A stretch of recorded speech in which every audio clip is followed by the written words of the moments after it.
Yung mga mabenta kong charger guys na bagong dating. Order ko.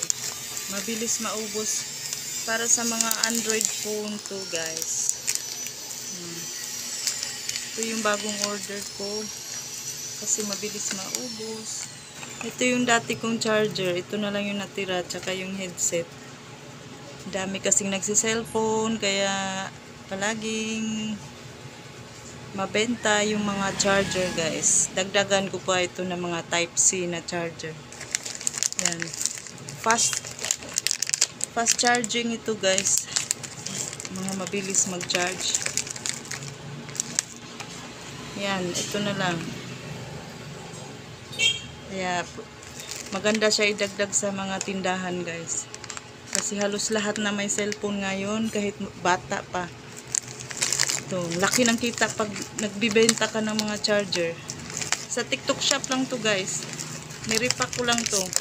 Kasi walang lagyanan nito. Ito lang. Super fast charger. Kaya maraming nagustuhan yung charger.